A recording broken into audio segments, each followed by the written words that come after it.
আচ্ছা দেখো, আগের শীটটাতে আমাদের দুইটা ম্যাথ বাকি ছিল, আমরা ওই দুইটা ম্যাথ আগে দেখি, তারপর আমরা আজকে নতুন থিওরি ধরবো। এবং ভাইয়া তো লাস্ট ক্লাসে বলছে আমাদের ম্যাথমেটিক্যাল পার্ট যেটা এই অধ্যায়ের, ওটা শেষ, বুঝছো ভাইয়া? সৃজনশীলের মধ্যে থেকে আসবে। আর এই অধ্যায়ের বাকি যেগুলো আছে এগুলো হচ্ছে তোমার থিওরিটিক্যাল। আজকে আমরা শুরু করবো আর কি। তো আমরা লাস্ট ক্লাস সম্ভবত 5 পর্যন্ত করছিলাম, আজকে 6 নম্বর কোশ্চেনটা দিয়ে শুরু করি। লেখো।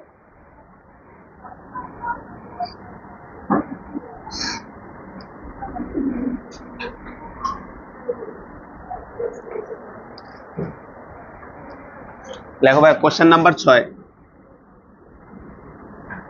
এটা আসছে যশোর বোর্ড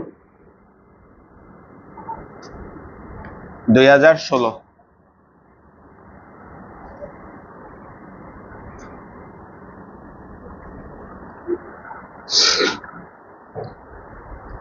আচ্ছা খেয়াল করি, এখানে আমাদেরকে বলা হচ্ছে একজন বিজ্ঞান মনস্ক ছাত্র 3 সেন্টিমিটার দৈর্ঘ্য ও 2 সেন্টিমিটার প্রস্থ বিশিষ্ট একটি আয়তাকার কুণ্ডলীকে 1.5 10⁻³ এম্পিয়ার পার মিটার চুম্বক ক্ষেত্রের তলের সমকোণে স্থাপন করলো। একটা জিনিস খেয়াল করো তো ভাইয়া, চুম্বক ক্ষেত্রের সমকোণে স্থাপন করছে, এই কথার মানে কি? এই কথার মানে হচ্ছে ভাইয়া, আমাদের ধরে নিলাম চুম্বক ক্ষেত্রটা এই দিকে কাজ করতেছে। হ্যাঁ, চুম্বক ক্ষেত্রটা ওই দিকে কাজ করতেছে। বলতো চুম্বক কুণ্ডলীর তল কোনটা মনে আছে না ভাই? এইটাকে বলে আমরা কুণ্ডলী তল। তাহলে ভাইয়া এইভাবে যখন রাখি, গত ক্লাসে আমরা এই অঙ্কগুলো করছি, এটাকে বলে কিভাবে রাখা হয়েছে বলতো? কুণ্ডলী তল চুম্বক ক্ষেত্রের সমান্তরালে রাখা হয়েছে। তাহলে এই ম্যাথটাতে বলা হচ্ছে কুণ্ডলীটাকে চুম্বক ক্ষেত্রের সমকোণে রাখা হয়েছে। তাহলে বলতে এভাবে রাখছি না এভাবে রাখছি, বুঝছো? দেখো তো এখন কুণ্ডলী তল কত কোণে আছে। এটা হচ্ছে চুম্বক ক্ষেত্র আর এটা হচ্ছে কুণ্ডলী তল। তাহলে চুম্বক ক্ষেত্র হচ্ছে ভাইয়ের মার্কারটা, আর এটা হচ্ছে কুণ্ডলী তল। তাই কত ডিগ্রিতে হলো? 90 ডিগ্রিতে। এবার খেয়াল করো তো ভাইয়া, আমরা যে টর্ক হিসাব করার সময় টাউ ইকুয়াল হচ্ছে NIAB sin থিটা, বলতে এই থিটাটা কার কার মাঝখানের কোণ ছিল? আগে আমরা বুঝি তারপর অঙ্কটা করি। এই থিটাটা কার কার মাঝখানের কোণ ছিল? এটা ছিল বি। তোমার মনে আছে কিনা? এখানে একটা থাকে হচ্ছে এ। তাহলে এই থিটাটা এ আর বি এর মধ্যবর্তী কোণ ছিল। তাহলে তোমরা ভাইরা একটু বলবা, এবার খেয়াল করো। বলতো এ কিভাবে কাজ করে? এ কাজ করে পৃষ্ঠের সাথে লম্ব হবে। তাহলে এই দিকে আছে এ, খেয়াল রেখো। হ্যাঁ, এই দিকে আছে এ। চুম্বক ক্ষেত্রের সাথে এটা কিভাবে আছে ভাইয়া? সমকোণে। তাহলে এই দিকে আছে চুম্বক ক্ষেত্র, দেখো তো সমকোণে হয়েছে কিনা। লাল মার্কারটা মনে করো চুম্বক ক্ষেত্র, ঠিক আছে? লালটা হচ্ছে চুম্বক ক্ষেত্র। তাহলে তাহলে দেখো তো ভাইয়া, এটা হচ্ছে চুম্বক ক্ষেত্র আর এটা হচ্ছে কুণ্ডলী তল। তাহলে কত ডিগ্রিতে আছে? 90 ডিগ্রিতে। এবার তুমি খেয়াল করো তো, বি আর এ কত ডিগ্রিতে আসছে? বলতে এ হচ্ছে সাদা মার্কারটা আর বি হচ্ছে লাল মার্কারটা। কত ডিগ্রিতে আছে? 0 ডিগ্রিতে। তার মানে এখানে থিটার জায়গায় কত বসবে বলতো ভাইয়া? 0। বুঝছো ভাই? আসো ভাই একটু দেখাই। এরপরে কোশ্চেনের বাকি অংশটা পড়ো। আচ্ছা, সমকোণে স্থাপন করলো, তারপর কুণ্ডলীটার মধ্য দিয়ে 2 এম্পিয়ার তড়িৎ প্রবাহ করে দেখলো যে কুণ্ডলীটি চুম্বক ক্ষেত্র হতে 30 ডিগ্রি কোণে বিক্ষিপ্ত হয়েছে। বলা হচ্ছে উদ্দীপক বর্ণিত কুণ্ডলীটির উপর ক্রিয়াশীল টর্কের রাশিমালা নির্ণয় করো। আসো তাহলে গ নাম্বারে আমরা যদি আঁকি, এই দিকে হচ্ছে আমাদের চুম্বক ক্ষেত্র বি, আর এই হচ্ছে আমাদের কুণ্ডলীটা। এটা মনে করলাম কুণ্ডলী সমকোণে অবস্থান করতেছে, ঠিক আছে? কুণ্ডলীটা সমকোণে অবস্থান করতেছে। বা ছবিতে বোঝা যাচ্ছে না, বুঝছো ভাইয়া? ছবিতে বোঝা যাচ্ছে না। তাহলে বলতো কুণ্ডলীটাকে যখন সমকোণে রাখছিল, এ বি এর সমান্তরালে চলে আসছিল, তাই না ভাই? তাহলে বলতো এ আর বি এর মাঝখানে অ্যাঙ্গেল কত ডিগ্রি? 0 ডিগ্রি। তাহলে আমরা যদি টর্ক হিসাব করি, টর্ক টাউ ইকুয়াল হচ্ছে আই, পাক সংখ্যা কি বলা আছে ভাইয়া? না, পাক সংখ্যা বলা নাই। পাক সংখ্যা না বলা থাকলে IAB sin থিটা, তাই না ভাই? মেইনলি তো ছিল NIAB sin থিটা, তাহলে এন তো লাগবে না। তাহলে IAB sin থিটা বা আই এ মানে হচ্ছে LB, বি সাইন থিটা।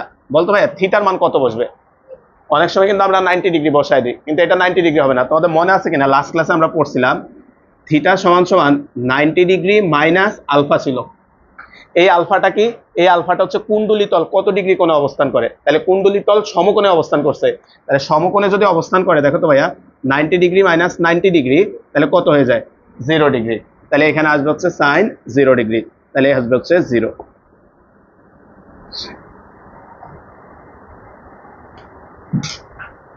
বুঝলাম ভাই? আসো পরের কোশ্চেনটা আসি।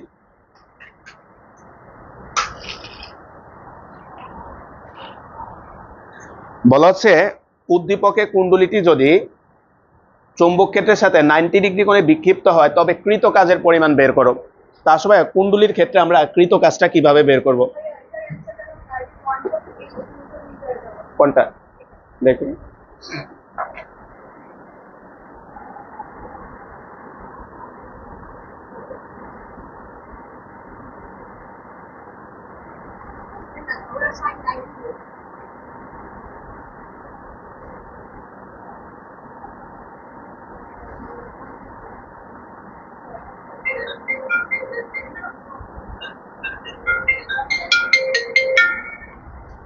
হ্যালো, আচ্ছা ঠিক আছে। আচ্ছা আচ্ছা ভাই দেখো 90 ডিগ্রি, যে ভাই এটাই বুঝাইছি, বলতো 90 ডিগ্রি হলে তোমার অ্যাঙ্গেলটা তো কত আসবে? এ আর বি এর অ্যাঙ্গেল কত আসবে? 0। ওরা 90 ডিগ্রি বসাই দিছে, ওই কারণে 1.8 আসছে। বুঝছো ভাই? আসো পরেরটা আসো, পরেরটা আসো খ নাম্বারে। খ নাম্বারে খ নাম্বারে তোমাকে বলা হচ্ছে কুণ্ডলীটাকে 90 ডিগ্রি কোণে ঘোরালে কৃত কাজ কত হবে, এটা একটু বোঝার আছে ভাইয়া, খেয়াল করো। 90 ডিগ্রি কোণে ঘোরালে কৃত কাজটা কত হবে বলতো ভাইয়া? আমরা রৈখিক গতির ক্ষেত্রে, আগে একটু বুঝো ভাইয়া, আগে পরে লিখতেছি। রৈখিক গতির ক্ষেত্রে এগুলা লেখার দরকার নাই, এটা তোমরা পারো। বলতো ডি ডাব্লিউ সমান সমান কত বলতো ভাইয়া? F DS. এখন ভাইয়া সেম জিনিসটা আমরা যদি বৃত্তাকার গতির ক্ষেত্রে লিখি, বৃত্তাকার গতি, মানে সেম জিনিসটা যদি আমরা বৃত্তাকার গতির ক্ষেত্রে লিখি, বলতো ডি ডাব্লিউ, ভাইয়েরা একটু হেল্প করো তো ভাইয়া, বৃত্তাকার গতির ক্ষেত্রে বলের সিমিলার টার্মটাকে, বৃত্তাকার গতির ক্ষেত্রে টর্ক, তাই না ভাইয়া? বলের সিমিলার টার্মটা হচ্ছে কি ভাইয়া? টর্ক। তাহলে এখানে আসবে টাউ। আর ডিএস মানে হচ্ছে রৈখিক সরণ, তাহলে বৃত্তাকার ক্ষেত্রে হয় কৌণিক সরণ। কৌণিক সরণকে আমরা কি দ্বারা প্রকাশ করি? D theta. তাহলে সূত্রটা হবে হচ্ছে এটা। বুঝছি ভাই কি বলছি? তাহলে লেখা হচ্ছে কৃত কাজ ডি ডাব্লিউ সমান সমান টাউ ইন্টু হচ্ছে ডি থিটা। কৃত কাজ ডি ডাব্লিউ ইকুয়াল হচ্ছে টাউ ইন্টু ডি থিটা। বুঝছি ভাই? এটা এই যে এইখান থেকে আসছে, এই যে এইখান থেকে আসছে, এফ এর জায়গায় চলে আসবে টর্ক, ডিএস এর জায়গায় চলে আসবে ডি থিটা। বুঝছি ভাই? এফ এর জায়গায় চলে আসবে টর্ক, কারণ বৃত্তাকার গতির ক্ষেত্রে বলটাই হচ্ছে টর্ক, আর সরণটা ডিএস এর মাঝ জায়গায় কে আসবে? D theta. বুঝছি ভাই? আসো, তাহলে আমরা ভাইয়া এটা তো ক্ষুদ্র একটা কাজ, তাহলে আমরা যদি টোটাল কাজ বের করতে চাই এটাকে কি করা লাগে? ইন্টিগ্রেশন। তাহলে আমরা যদি ইন্টিগ্রেশন করি, তাহলে সুতরাং ইন্টিগ্রেশন অফ ডি ডাব্লিউ সমান সমান হচ্ছে ইন্টিগ্রেশন অফ টাউ ইন্টু হচ্ছে ডি থিটা। এখন ভাই কোশ্চেনে বলা আছে 90 ডিগ্রি ঘুরাইছো, তাহলে কত থেকে 90 ঘুরাইছো? 0 থেকে। তার মানে প্রথমে ছিল 0 ডিগ্রিতে। দেখো তো ভাই, তুমি যে গাইডটা দেখাইছো, বলতো ওইখানে লিমিট কত ধরছে দেখো। তাহলে বলো তো ভাইয়া, ওই ম্যাথেই তো এটাকে সমান সমকোণে রাখছো, সমকোণে রাখার কারণেই তো অ্যাঙ্গেলটা কত আসছে। তাহলে এখানে 0 বসাইছে, ওইখানে আবার কত বসাইছে? বুঝছি ভাই হিসাব? ভুল করছে। তাহলে আমাদের প্রাথমিক অবস্থায় তো আমরা সমকোণে রাখছি, সমকোণে রাখা মানে এটা কত ডিগ্রিতে আসছিল? 0 ডিগ্রিতে, কারণ এ আর বি কত ডিগ্রি হয়ে গেছে? 0। বুঝছি ভাই? আচ্ছা 0 থেকে কয় ডিগ্রি ঘুরাইছি? 90 ডিগ্রি। 90 ডিগ্রি মানে হচ্ছে π/2। 90 ডিগ্রি মানে হচ্ছে π/2। এবার ভাইরা একটু হেল্প করো তো ভাইয়া, সরণ যখন 0 তাহলে তখন তো কোনো কাজ হয় নাই। 0 যখন 90 ডিগ্রিতে ঘুরাইছে একটা কাজ হয়েছে, আমরা ধরে নিলাম হচ্ছে ডাব্লিউ। তাহলে ইন্টিগ্রেশন অফ ডি ডাব্লিউ মানে হচ্ছে ডাব্লিউ, লিমিট আসবে হচ্ছে 0 থেকে ডাব্লিউ, 0 থেকে π/2। টর্ক মানে হচ্ছে I A B sine theta into হচ্ছে ডি থিটা।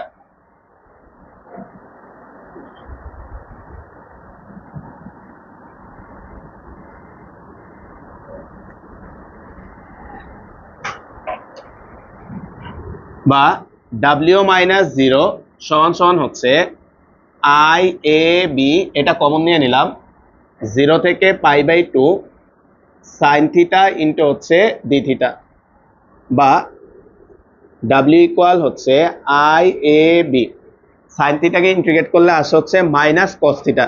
ভাই সেই মাইনাসটা এদিকে এদিকে, সেই মাইনাসটা ভাই শুরুতে দিয়ে দিলাম, সাইন থিটার ইন্টিগ্রেশন হচ্ছে কস থিটা, এটা হচ্ছে 0 থেকে π/2, বা ডাব্লিউ ইকুয়াল হচ্ছে minus I A B cos π/2 minus হচ্ছে কস 0,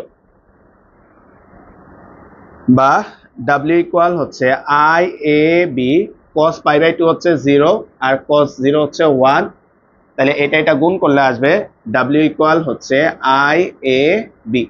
তাহলে ভাই এখন মান বসাবো আমরা, ডাব্লিউ ইকুয়াল হচ্ছে আই, এ বি মানে হচ্ছে এল বি, এখানে আসবে বি, মান বসো ভাইয়া। ডাব্লিউ ইকুয়াল আমাদেরকে আই এর মান বলা আছে 2 এম্পিয়ার, এল এর মান বলা আছে 3 সেন্টিমিটার 0.03, প্রস্থ বলা আছে 2 সেন্টিমিটার 0.02, আর বি এর মান দেওয়া আছে 1.5 ইন্টু হচ্ছে 10⁻3। তাহলে দেখো তো ভাই কত আসে, 1 মিলছে ভাই 1.8 জুল। বুঝছি ভাইয়া, সুন্দর একটা ম্যাথ ছিল। তাহলে ভাই এই ম্যাথে মনে রাখবা কোনটা সূত্র হিসেবে, বুঝছি ভাই, বুঝছি ভাই। আর আরেকটা জিনিস মাথায় রাখবা, এই লিমিট রেডিয়ানে বসাবো, এটা মাথায় রাখবা। হ্যাঁ, তাহলে বলো তো ভাই এই ম্যাথটা যদি 60 ডিগ্রি ঘুরাইতে বলতো তাহলে আমরা কত বসাইতাম এখানে, π/3। বুঝছি ভাই, রেডিয়ান এককে বসাবা। আসলে লাস্ট যে কোশ্চেনটা আছে 7 নাম্বার,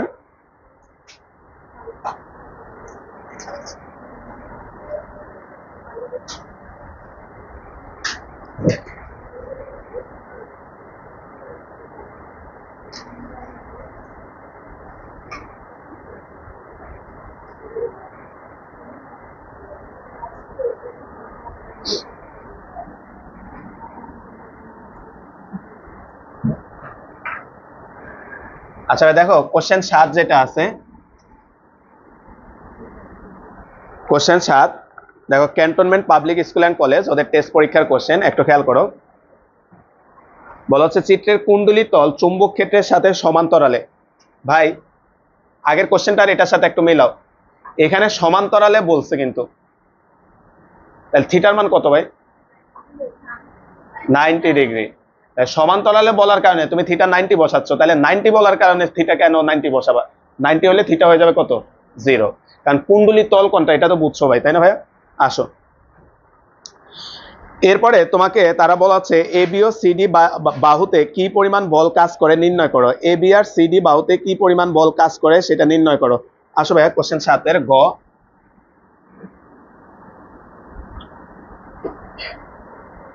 এ বি বাহুতে ক্রিয়াশীল বল, দেখো তো কালকে থিওরির মধ্যে এগুলা বের করছি। এ বি বাহুতে, থিওরিতে ছিল পি কিউ বাহুতে ক্রিয়াশীল বল, এ বি বাহুতে ক্রিয়াশীল বল F1 সমান সমান দেখো তো কত আসছিল, I L B sine 90 degree. দেখো তো এটা ছিল না থিওরিতে, দেখো কুণ্ডলীর থিওরিটাতে 90 ডিগ্রি কেন, এটা বুঝছো না ভাই, বলতো এইদিকে দেখো তো, এ বি বাহুতে কারেন্টটা যাচ্ছে এইদিকে আই, আর চুম্বক ক্ষেত্রটা আছে এইদিকে বি, তাহলে বলতো আই আর বি এর মধ্যকার অ্যাঙ্গেল কত ডিগ্রি হলো, 90 ডিগ্রি। বুঝছি ভাইয়া, তাহলে সাইন 90 ডিগ্রি। তাহলে এখানে মান বসাও ভাইয়া, আই এর মান হচ্ছে 2 এম্পিয়ার, আর এটার এল হচ্ছে 0.5, চুম্বক ক্ষেত্রের মান দেওয়া আছে হচ্ছে 5, আর সাইন 90 তো 1, তাহলে দেখো তো ভাইয়া F1টা কত আসে, 5 মনে হয়, তাই না, 5 নিউটন। তাহলে এ বি বাহুতে ক্রিয়াশীল বল হচ্ছে 5 নিউটন। এরপরে বলছে সিডি বাহুতে ক্রিয়াশীল বল, সিডি বাহুতে ক্রিয়াশীল বল F2 I L B sine, বলতো এখানেও থিটা কত হবে একটু চিন্তা করে বলতো। হ্যাঁ হ্যাঁ 90 হবে না? কারণ কি ভাই, এদিকে দেখো তো, কারেন্ট যাচ্ছে নিচের দিকে আর চুম্বক ক্ষেত্র এই দিকে, যেমনেই থাকুক না কেন ভাই, উপরে উঠুক কারেন্ট নিচে নামুক, অ্যাঙ্গেলটা কত ডিগ্রি এখনো? 90 ডিগ্রি। তাহলে হচ্ছে এখনো সাইন 90 ডিগ্রি। তাহলে এখানে মান বসো ভাইয়া, 2 ইন্টু 0.5 ইন্টু হচ্ছে 5 সাইন 91। সুতরাং F2 ইকুয়াল 5 নিউটন। ভাই থিওরির সাথে মিলায় দেখো তো ভাইয়া, থিওরি কিন্তু এটা বলা ছিল এই দুইটা বাহুতে যে দুইটা বল কাজ করে এই দুইটা বল কিন্তু সমান ছিল, এবং একটা ছিল ভেতরের দিকে একটা ছিল কি বাইরের দিকে, যার কারণে এটা এবার ঘুরে গেছে, টর্ক সৃষ্টি হয়েছিল। বুঝছি ভাই? আচ্ছা পরের কোশ্চেনটা আসো, ঘ নাম্বার। দিকও চাইছে কই? আচ্ছা দিক সহ বলো তো ভাইয়া, এটার দিক কোন দিকে আসছিল মনে আছে? ভেতরের দিকে। তাহলে লেখা হচ্ছে কাগজের তল বরাবর ভেতরের দিকে। কাগজের, ভাই এই যে বাংলাটা লিখে কাগজের তল বরাবর, এই কথা মানে তোমার যে খাতা আছে ওই খাতা বরাবর কি ভেতরের দিকে, কাগজের তল বরাবর ভিতরের দিকে। ভাইয়া এটা যদি ভিতরের দিকে হয় তাহলে এটা কোন দিকে আসছে? বাইরের দিকে। তাহলে লেখা হচ্ছে কাগজের তল বরাবর, কাগজের তল বরাবর বাইরের দিকে। এটা হচ্ছে কাগজের তল বরাবর বাইরের দিকে।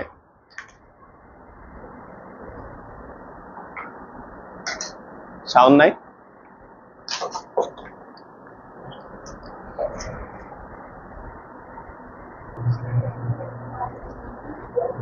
আচ্ছা ভাই ঘ নাম্বার কোশ্চেনটা একটু খেয়াল করি।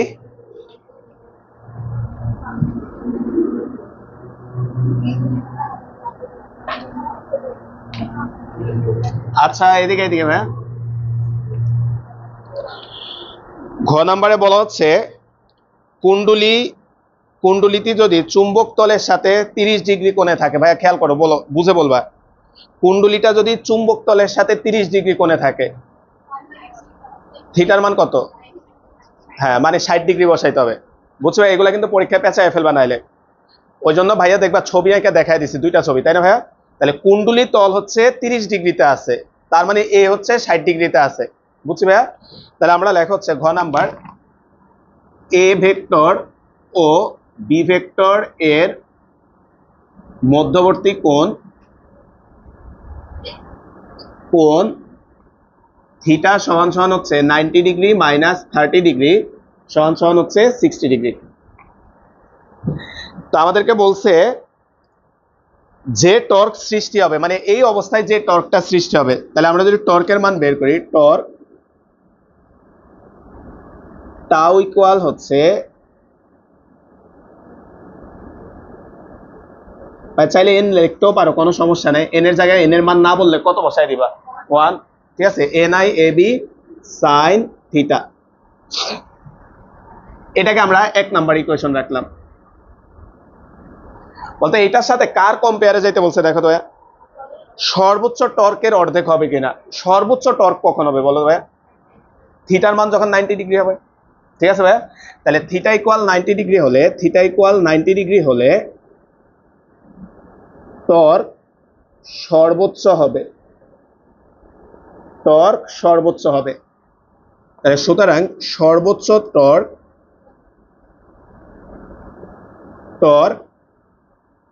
টাউ ম্যাক্স সমান সমান হচ্ছে N I A B sine 90 degree. তাহলে ভাই সাইন 91 হয়ে গেল। তাহলে টি ম্যাক্স সমান সমান হচ্ছে এন আই এ বি। এটাই 2 নাম্বার ইকুয়েশন দিলাম।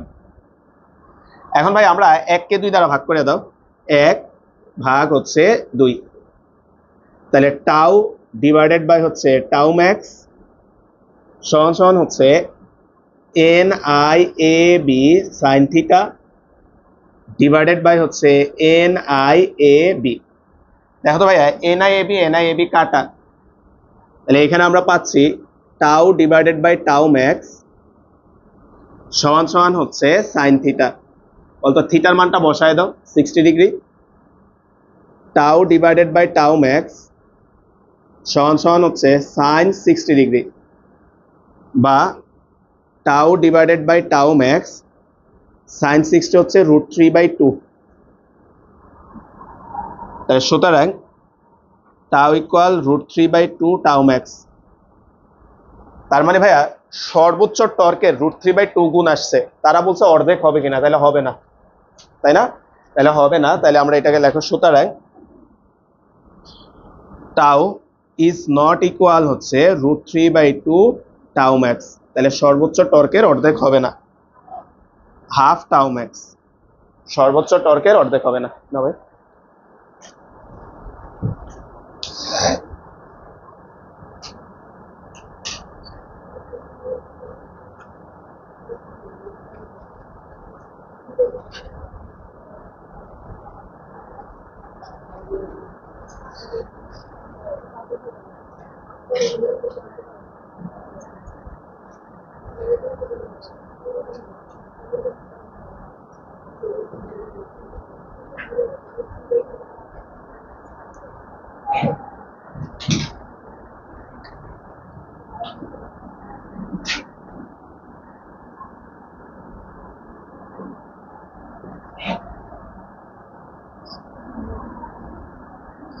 আচ্ছা ভাই আসো এবার একটু লেখা হচ্ছে পৃথিবীর চুম্বকত্ব। পৃথিবীর চৌম্বকত্ব। তো ভাইয়া অধ্যায়ের বাকি যে পড়াগুলা এগুলা সব হচ্ছে বাংলা পড়াশোনা, একটু লেখো ভাইয়া, গুছাই দিচ্ছি। পৃথিবীর চুম্বকত্ব, দেখো কোন চুম্বক শলাকা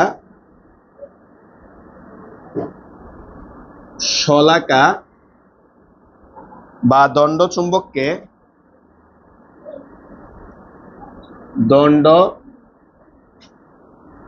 চুম্বককে অনুভূমিক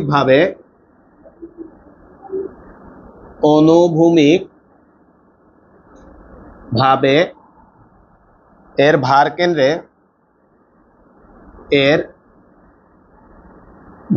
কেন্দ্রে মুক্ত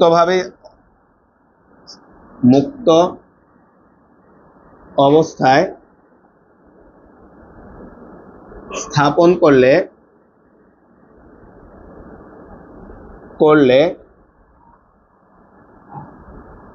এটি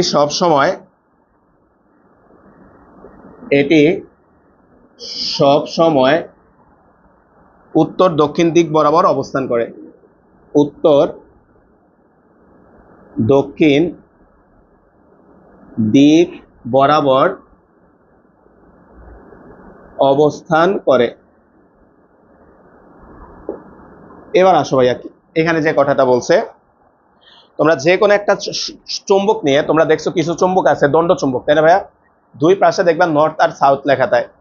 এরকম একটা চুম্বককে নিয়ে বলা হচ্ছে এর ভার কেন্দ্র মানে হচ্ছে ভর কেন্দ্র একদম মাঝ বরাবর একটা ছিদ্র করে এটা যদি সুতা দিয়ে ঝুলায় লাড়ায় ছেড়ে দাও, তুমি ঘুরায় ছেড়ে দাও, কোনো সমস্যা নেই, কিছুক্ষণের মধ্যে সে কি করবে, পৃথিবীর উত্তর দক্ষিণ বরাবর এসে ব্যালেন্স হয়ে যাবে।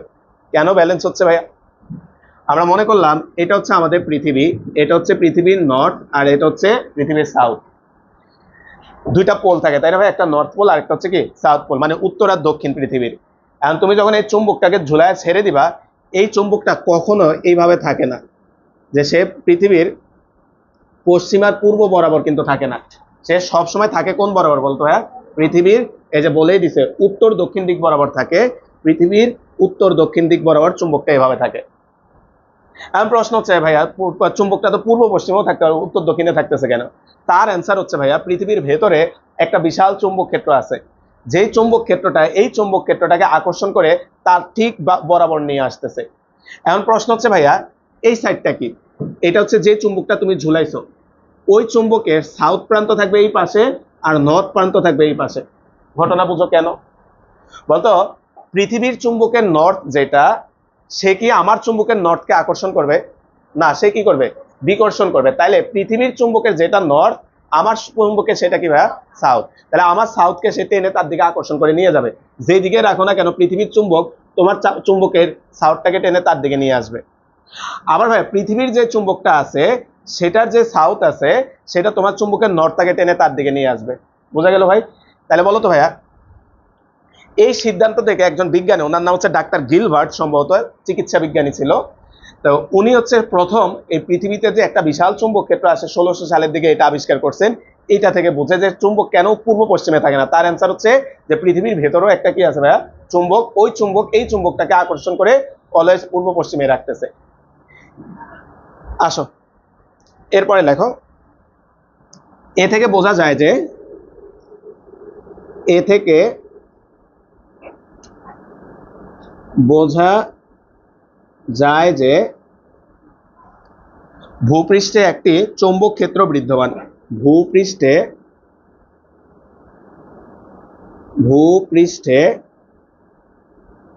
একটি চৌম্বক ক্ষেত্র বিদ্যমান।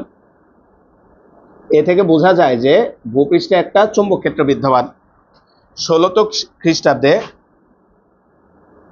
1600 সালে ডাক্তার গিলবার্ট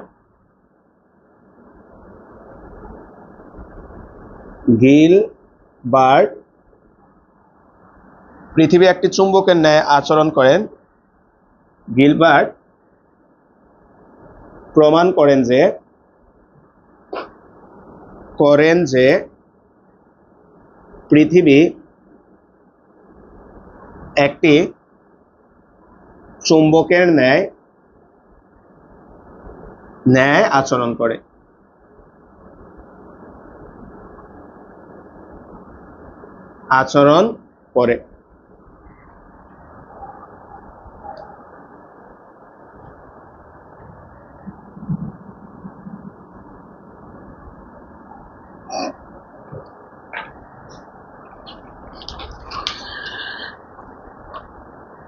চৌম্বক সংক্রান্ত কয়েকটি সংজ্ঞা। চৌম্বক সংক্রান্ত কয়েকটি সংজ্ঞা। চৌম্বক সংক্রান্ত কয়েকটি সংজ্ঞা। 1 নম্বরে লেখো। 1 নম্বর হচ্ছে চুম্বক। 1 নম্বর হচ্ছে চুম্বক। আর 2 নাম্বারটা পরে লেখো তোমরা, আরেকটা হচ্ছে চুম্বক। ভাই আমরা বাঙালি, আমরা লেখার ক্ষেত্রে যেখানে চুম্বক হবে সেখানে চুম্বক লিখতেছি, যেখানে চুম্বক হবে সেখানে চুম্বক লিখতেছি, বাট দুইটা কিন্তু এক না। বুঝছি ভাইয়া? বলতো আমরা দেখবা বিভিন্ন সময় বইয়ে ভরের জায়গায় ওজন লেখা রাখছে, ওজনের জায়গায় কি লেখা রাখে, ভর লেখা রাখে। বুঝছি ভাই? ব্যবহারিক ক্ষেত্রে ভাই আমরা এভাবে করি, কিন্তু তুমি যেহেতু পড়তেছো তোমার তো এটা জানতে হবে যে চুম্বক কোনটা, চুম্বক কোনটা। সোজা বাংলায় ভাইয়া আমরা এই যে লোহার টুকরাগুলা, মনে করো একটা লোহার টুকরা বা একটা লোহার পেরেক, বলতে এই পেরেকটাকে যদি একটা চুম্বকের কাছে নিয়ে যাও, বলতে ওই চুম্বকটা এই লোহার টুকরাকে কি করবে, আকর্ষণ করবে, তাই না? নিজের দিকে আকর্ষণ করবে। তাহলে এই যে লোহার টুকরাটাকে বলা হয় চুম্বক। লোহার টুকরাটাকে কি বলা হয়? আর যেটা দিয়ে তুমি এটাকে আকর্ষণ করাইছো সেটাকে বলা হয় চুম্বক। অর্থাৎ মেইনলি যেটা ম্যাগনেট, মানে ম্যাগনেটটা হচ্ছে চুম্বক। আর যাদেরকে মানে চুম্বক ছাড়া যে সকল পদার্থকে এই চুম্বকটা আকর্ষণ করতে পারে, ভাই একটা চুম্বকটা আরেকটা চুম্বককে আকর্ষণ করতে পারে, আবার বিকর্ষণও করতে পারে। কিন্তু একটা লোহার টুকরাকে সে অলওয়েজ কি করবে, আকর্ষণই করবে, এখানে আর বিকর্ষণ হবে না। তাহলে লোহার টুকরা, তামার টুকরা, পিতলের টুকরা, এই জিনিসগুলাকে আমরা কি বলি ভাইয়া, চুম্বক। বুঝছি ভাইয়া? আর চুম্বক কি ভাইয়া, ম্যাগনেট। সোজা হিসাব চুম্বক হচ্ছে কি ভাইয়া, ম্যাগনেট। আর ম্যাগনেট যাদেরকে আকর্ষণ করে তাদেরকে কি বলা হয়, চুম্বক। যেমন লোহা, বুঝছি ভাইয়া, নিকেল, কোবাল্ট, এরা। তাহলে একটু সংজ্ঞাটা লেখো। যে বস্তু চৌম্বক ক্ষেত্র সৃষ্টি করে, চৌম্বক ক্ষেত্র সৃষ্টি করে, তাহলে বলা হচ্ছে যে বস্তু চৌম্বক ক্ষেত্র সৃষ্টি করে। ভাইয়া আমি কারো উপর প্রভাব বিস্তার কখন করতে পারবো বলো তো ভাইয়া? আমি যখন আমার নিজের একটা এলাকা তৈরি করে নিব। এখন এই এলাকার মধ্যে বাইরে থেকে কেউ আসলেই তো আমি তার উপর প্রভাব বিস্তার করতে পারবো। এই কারণে বলছে যে বস্তু চৌম্বক ক্ষেত্র সৃষ্টি করতে পারবে, মানে নিজে একটা এরিয়া তৈরি করতে পারবে, এই এরিয়ার ভেতরে কেউ আসলে সে তাকে কি করবে ভাইয়া, আকর্ষণ করবে। তাহলে যে বস্তু চৌম্বক ক্ষেত্র সৃষ্টি করে ফলে অন্য একটি ফলে অন্য একটি চুম্বক বা চৌম্বক পদার্থের উপর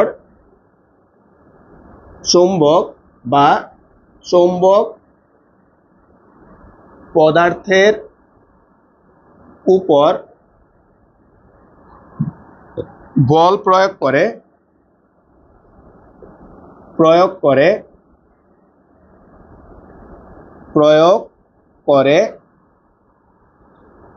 তাকে চুম্বক বলে।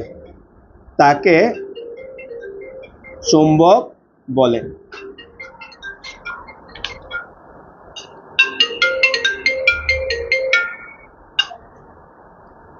হ্যালো,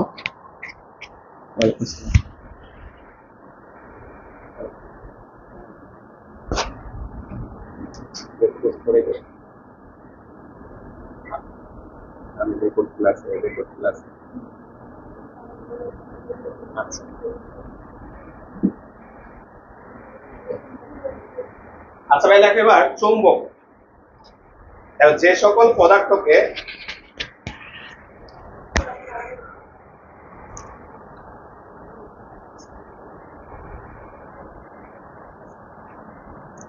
আচ্ছা লেখো, যে সকল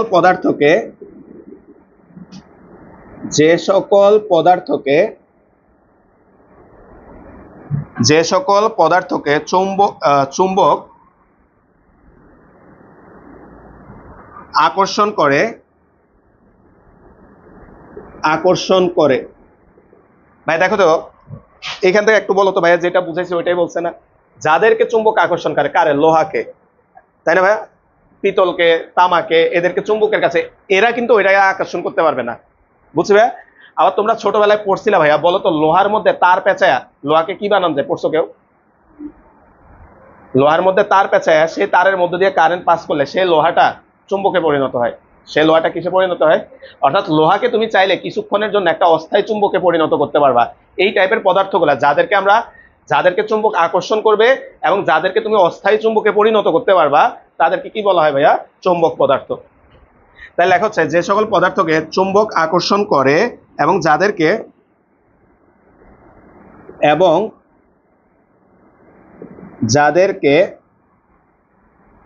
চুম্বকে পরিণত করা যায়,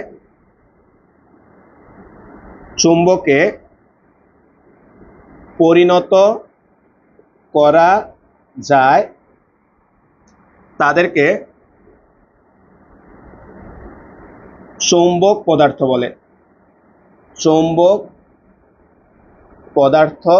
বলে। এক্সাম্পল দিয়ে লিখে রাখো: লোহা, কোবাল্ট, তারপরে নিকেল ইত্যাদি, এরকম যেগুলো আছে আর কি, লোহা, কোবাল্ট, নিকেল, এরা।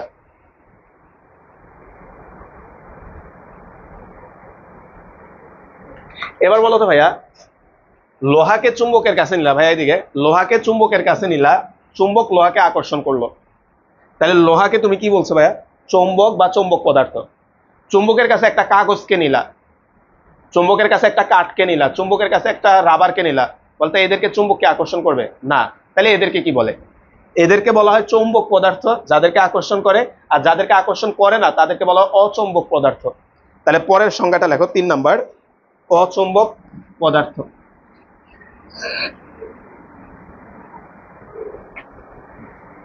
তিন নাম্বার,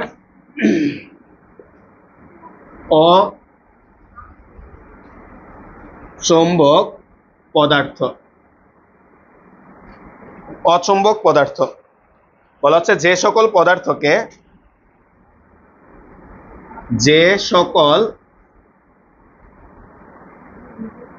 পদার্থকে চুম্বক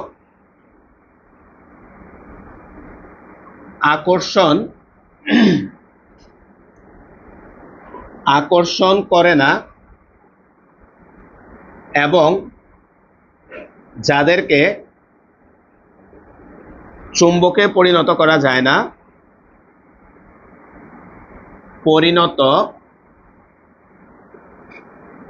যায় না, তাদেরকে অচৌম্বক পদার্থ বলে। পদার্থ বলে, তাদেরকে অচুম্বক পদার্থ বলে।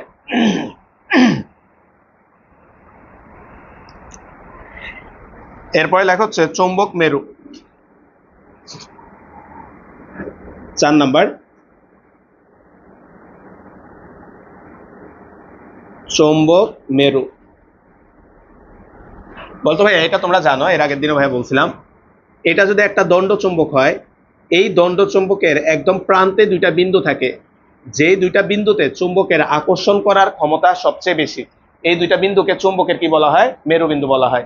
তাহলে দেখো, কোন চুম্বকের দুই প্রান্তের কাছাকাছি, কোন চুম্বকের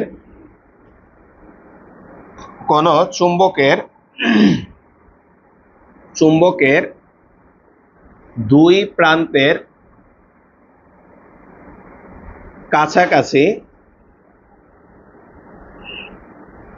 যে সংকীর্ণ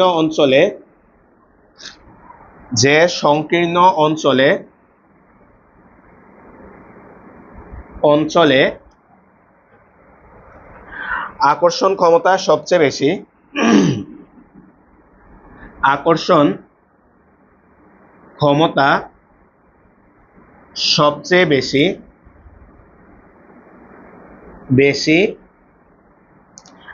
ক্ষমতা সবচেয়ে বেশি দেয়, তাদেরকে চুম্বক মেরু বলে। তাদেরকে চুম্বক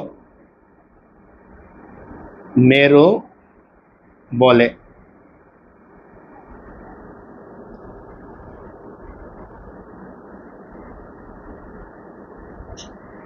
আচ্ছা, তাদেরকে চুম্বক মেরু বলে।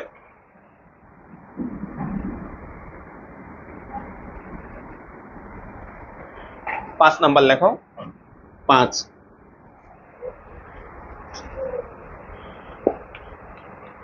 চৌম্বক অক্ষ। চৌম্বক অক্ষ, আসো এটা কি ভাইয়া? বলতো এদিকে দেখো তো ভাইয়া, দুইটা মেরুর মাঝখান দিয়ে, এদিকে দুইটা মেরুর মাঝখান দিয়ে আমরা একটা রেখা কল্পনা করতে পারি। দুইটা মেরুর মাঝখান দিয়ে আমরা একটা রেখা কল্পনা করতে পারি, এই রেখাটাকে বলা হয় চুম্বক অক্ষ। ঠিক আছে, এটাকে বলা হয় চুম্বক অক্ষ, এটাকে বলা হয় চুম্বক অক্ষ। তাহলে বলতো ভাইয়া সংজ্ঞাটা কি হবে? কোন একটা চুম্বকের দুই মেরুর মধ্য দিয়ে গমনকারী সরল রেখাটাকে আমরা কি বলবো ভাইয়া? চুম্বক অক্ষ। তাহলে সংজ্ঞাটা একটু লিখি। চুম্বকের মেরুদয়ের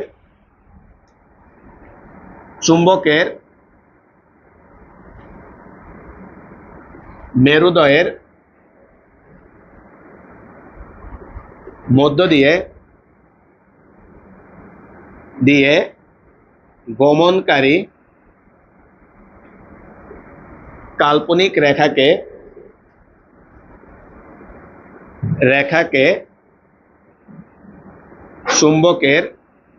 চুম্বক অক্ষ বলে। রেখাকে চুম্বক অক্ষ বলে। 6 নাম্বার হচ্ছে চুম্বক দৈর্ঘ্য। চুম্বক দৈর্ঘ্য বা চুম্বকের কার্যকারী দৈর্ঘ্য।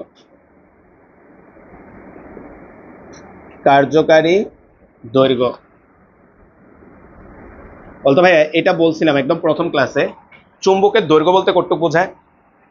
চুম্বকের একদম এই প্রান্ত থেকে এই প্রান্ত পর্যন্ত যে দূরত্বটা, এটাকে আমরা বলি হচ্ছে চুম্বক দৈর্ঘ্য। এটাকে বলি হচ্ছে আমরা চুম্বক দৈর্ঘ্য। আচ্ছা সরি, না পুরাটাকে কি বলে বলো তো ভাই? জ্যামিতিক দৈর্ঘ্য। আর দুই মেরুর মাঝখানে যে দূরত্ব, সেটা হচ্ছে কি? চুম্বক দৈর্ঘ্য। ভাই ভুল বলে ফেলছি, দুই মেরুর মাঝখানের দূরত্বটা হচ্ছে চুম্বক দৈর্ঘ্য, আর দুইটা প্রান্তের মাঝখানের দূরত্বটা হচ্ছে জ্যামিতিক দৈর্ঘ্য। তাহলে লেখা হচ্ছে কোন চুম্বকের দুই মেরুর মধ্যবর্তী দূরত্বকে কোন চুম্বকের দুই মেরুর মধ্যবর্তী দূরত্বকে চুম্বক দৈর্ঘ্য বলে। চুম্বক দৈর্ঘ্য বলে। আচ্ছা, 7 নাম্বার হচ্ছে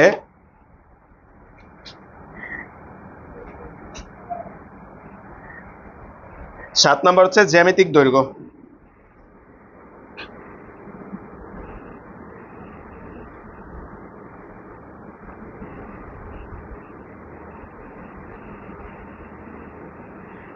লেখো জ্যামিতিক দৈর্ঘ্য। জ্যামিতিক দৈর্ঘ্য, জ্যামিতিক দৈর্ঘ্য দিয়ে লেখো কোন চুম্বকের দুই প্রান্তের, কোন চুম্বকের দুই প্রান্তের প্রান্তের মধ্যবর্তী দূরত্বকে জ্যামিতিক দৈর্ঘ্য বলে। দৈর্ঘ্য বলে। তাহলে ভাইয়া বলো তো, এটা মনে আছে আসলে একদম প্রথম ক্লাসে প্রথম দিন এটা লিখছিলাম, এই জ্যামিতিক দৈর্ঘ্য আর চুম্বক দৈর্ঘ্য, চুম্বক দৈর্ঘ্য আর জ্যামিতিক দৈর্ঘ্য একটা অনুপাত আছে, সেটা কত? 0.85। 0.85। তাহলে লেখো চুম্বক দৈর্ঘ্য, চুম্বক দৈর্ঘ্য ডিভাইডেড বাই হচ্ছে জ্যামিতিক দৈর্ঘ্য, দৈর্ঘ্য সমান হচ্ছে 0.85। চুম্বক দৈর্ঘ্য এবং জ্যামিতিক দৈর্ঘ্যের যে অনুপাত সেটা হচ্ছে আমাদের 0.85।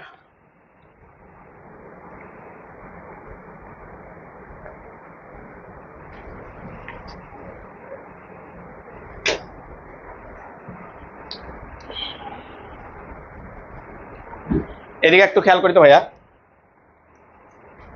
মনে করো ভাইয়া এদিকে দেখো, পরের সংজ্ঞাটা বোঝাই একটু। এটা হচ্ছে পৃথিবীর উত্তর প্রান্ত আর এটা হচ্ছে পৃথিবীর দক্ষিণ প্রান্ত। তাহলে এই যে উত্তর আর দক্ষিণ বরাবর একটা রেখা আছে, এই রেখা বরাবর আমরা যদি একটা তলকে কল্পনা করি, তাহলে এই তলটাকে, তাহলে কি বলছি, এটা হচ্ছে পৃথিবীর উত্তর প্রান্ত, এটা হচ্ছে পৃথিবীর দক্ষিণ প্রান্ত। তাহলে পৃথিবীর উত্তর আর দক্ষিণ প্রান্তের সাথে আমরা যদি একটা তলকে চিন্তা করি, এই তলটাকে বলা হয় ভৌগোলিক মধ্যতল। এটাকে কি বলা হয় ভাইয়া? ভৌগোলিক মধ্যতল। ঠিক একইভাবে ভাইয়া, এটা মনে করো একটা দণ্ড চুম্বক, যেটাকে তুমি এখানে ঝুলাইয়া দিছো। তাহলে এই দণ্ড চুম্বকের আমি ধরে নিলাম এটা হচ্ছে উত্তর আর এটা হচ্ছে কি দক্ষিণ। তাহলে এই দণ্ড চুম্বকটার সাথেও আমরা যদি একটা তল চিন্তা করি, এটাকে বলা হয় চুম্বক মধ্যতল। বুঝছি ভাইয়া? একটা হচ্ছে ভৌগোলিক মধ্যতল আর একটা হচ্ছে চুম্বক মধ্যতল। তাহলে 8 নাম্বারটা লেখো।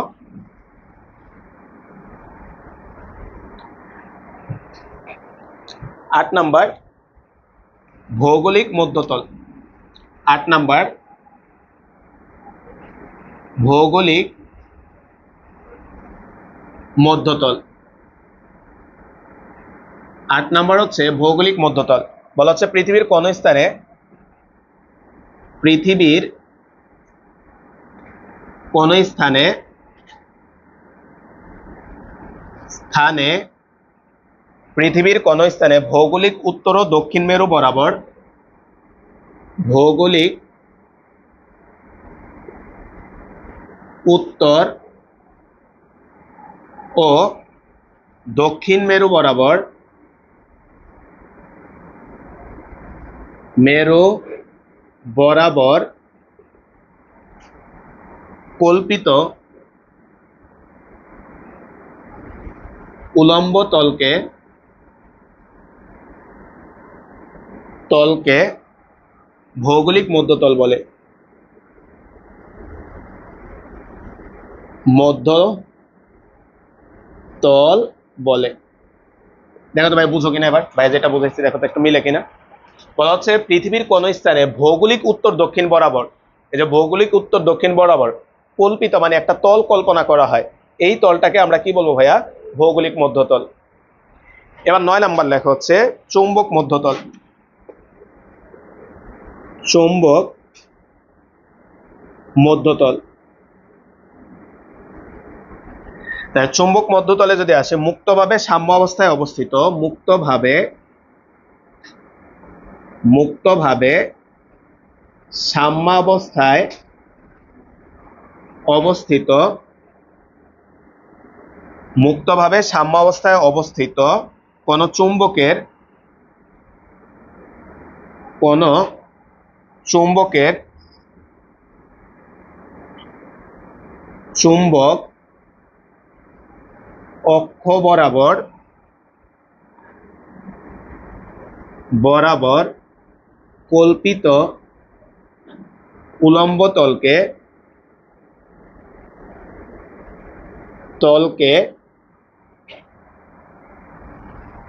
ওই স্থানের চৌম্বক মধ্যতল বলে। ওই স্থানের চৌম্বক মধ্যতল বলে। মধ্যতল বলে।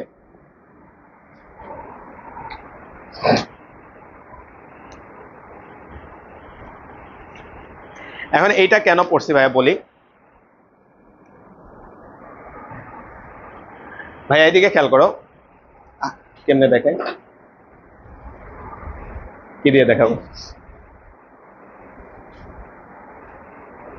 আচ্ছা কার্ডও নাই। আচ্ছা যাই হোক, খেয়াল করো ভাইয়া, মনে করো ভাইয়া এদিকে এদিকে, এটা হচ্ছে আমাদের ভৌগোলিক মধ্যতল মনে করো, আর ভাইয়ার এই হাতটা মনে করো চুম্বক মধ্যতল। অর্থাৎ আমাদের স্বাভাবিক চোখে মনে হইতে পারে, বলতে এটা হচ্ছে ভাইয়া কথা শুনি, এটা হচ্ছে মনে করো পৃথিবীর যে চুম্বকটা আছে, আর এটা হচ্ছে তোমার হাতের যে চুম্বকটা আছে, ঠিক আছে, এটা হচ্ছে একটা কার্ড হলে ভালো হতো। যাই হোক, বলতো এটা হচ্ছে ভাইয়া বুঝো, এটা হচ্ছে পৃথিবীর উত্তর আর এটা হচ্ছে পৃথিবীর দক্ষিণ, আর এটা হচ্ছে তোমার হাতের চুম্বকটা। তুমি যখন এটাকে এখানে রাখবা ভাইয়া, এটা সেম টু সেম একই লাইনে থাকবে না, এটা সেম টু সেম একই লাইনে থাকে না, এটা কি করে একটু সরে থাকে এভাবে, বুঝবে? অর্থাৎ পৃথিবীর উত্তর আর দক্ষিণ যেটা, পৃথিবীর যে চুম্বকটা ভাই, সেটা পৃথিবীর উত্তর দক্ষিণ বরাবর একজাক্টলি নাই, কিছুটা সরা থাকে, বুঝবে? কিছুটা কি থাকে, সরে আছে। যার কারণে আমরা যখন আমাদের একটা দণ্ড চুম্বককে রাখবো, সে পৃথিবীর সরাসরি উত্তর দক্ষিণ বরাবর থাকবে না। কারণ কি ভাই, সরাসরি উত্তর দক্ষিণ বরাবর তো চুম্বকটা নাই পৃথিবীর, সেটা একটু সরে আছে। যার কারণে আমাদের এই চুম্বকটাও কি হবে, কিছুটা সরে থাকবে।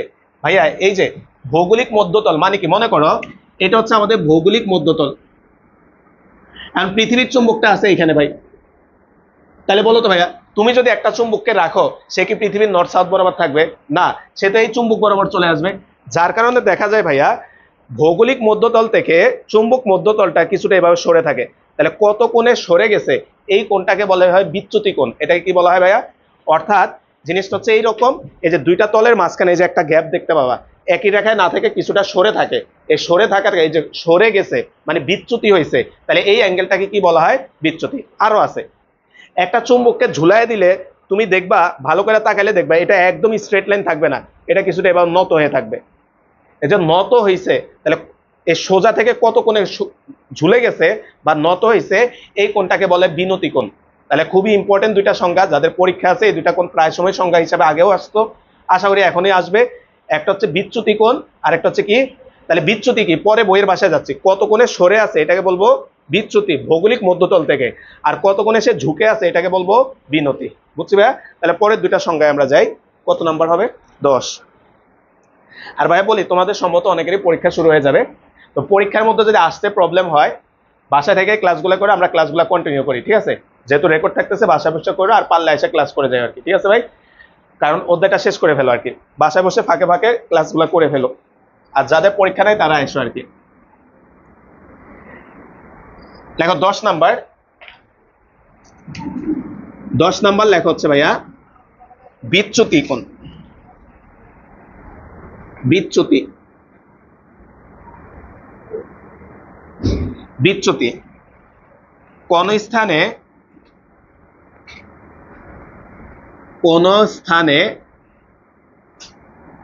মুক্তভাবে স্থাপিত,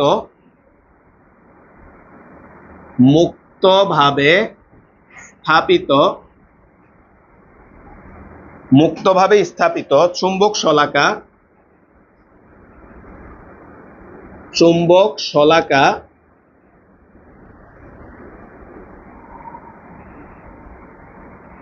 ভৌগোলিক উত্তর দক্ষিণ থেকে, ভৌগোলিক উত্তর দক্ষিণ থেকে, ভৌগোলিক উত্তর দক্ষিণ থেকে যে কোণে বিচ্যুত হয়, যে কোণে বিচ্যুত হয়। বলতো ভাই, যে কোণে বিচ্যুত হয় বলতে কি বুঝাইছে? সরে যায়, তাই না ভাই? যে কোণে সরে যায়, অর্থাৎ অর্থাৎ ভৌগোলিক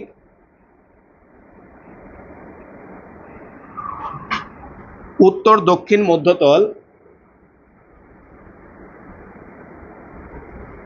উত্তর দক্ষিণ মধ্যতল ও চুম্বক মধ্যতলের ও চুম্বক মধ্যতলের তলের অন্তর্ভুক্ত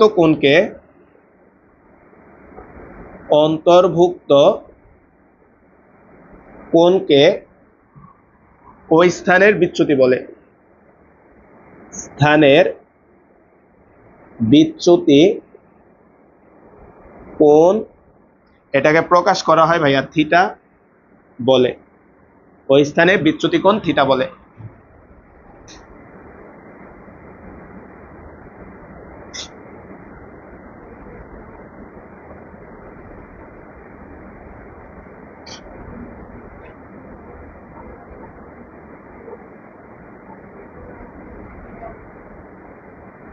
ঠিক আছে, এই যে দুইটা মাঝখানে যে অ্যাঙ্গেলটা, এটাকে আমরা বলবো হচ্ছে থিটা। বলতে একটা সোজা করে আঁকো, মানে নর্থ সাউথ বরাবর আছে পৃথিবীর, বুঝছো ভাইয়া, পৃথিবীর নর্থ সাউথ বরাবর, আর ওইখান থেকে একটু সরে আছে, এটা হচ্ছে বিচ্যুতি।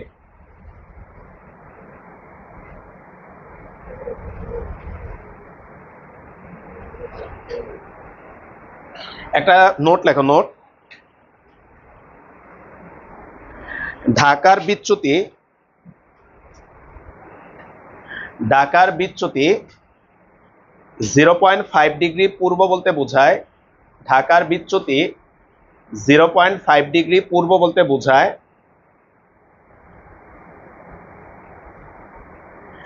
ঢাকায় মুক্তভাবে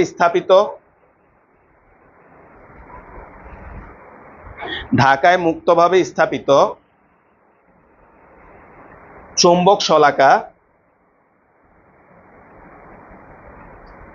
চুম্বক শলাকা ভৌগোলিক উত্তর দক্ষিণের সাথে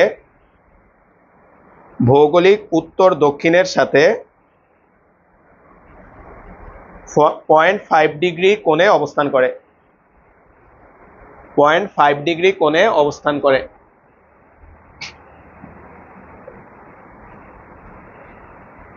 এরপরে 11 নাম্বার লেখা হচ্ছে বিনতি। আমাদের লাস্ট সংখ্যা এটা ভাইয়া, বিনতি। তাহলে আমরা বিচ্যুতি পড়লাম, এবার লেখা হচ্ছে বিনতি।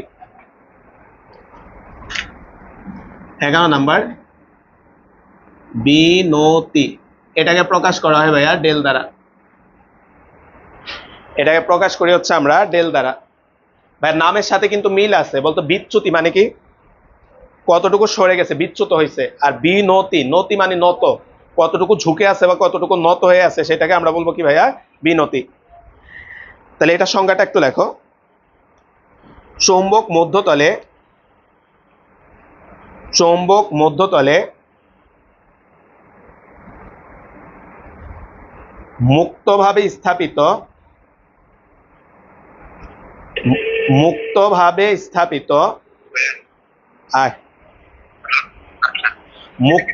স্থাপিত চুম্বক শলাকা অনুভূমিক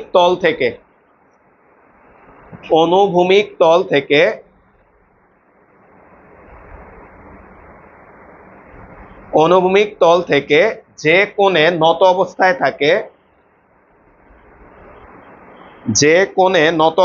থাকে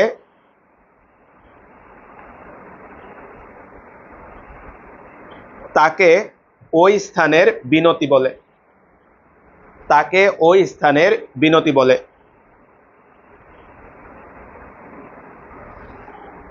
তো এখানে স্টার্ট দিয়ে দুইটা লাইন লেখো ভাইয়া।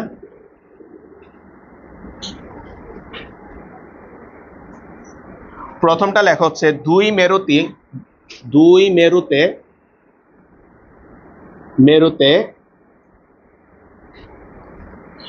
মেরুতে বিনতি প্রায় 90 ডিগ্রি।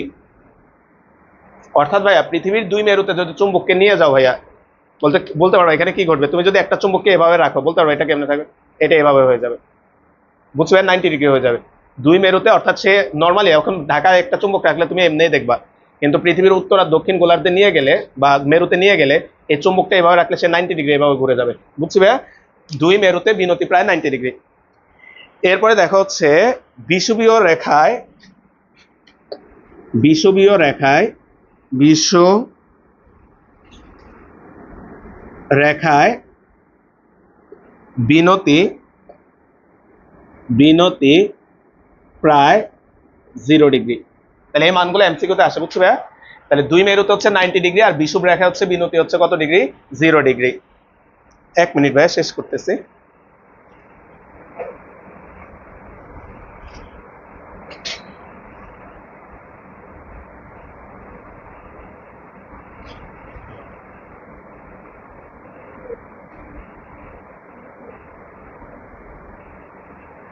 ঠিক আছে ভাইয়া, এতটুকুই।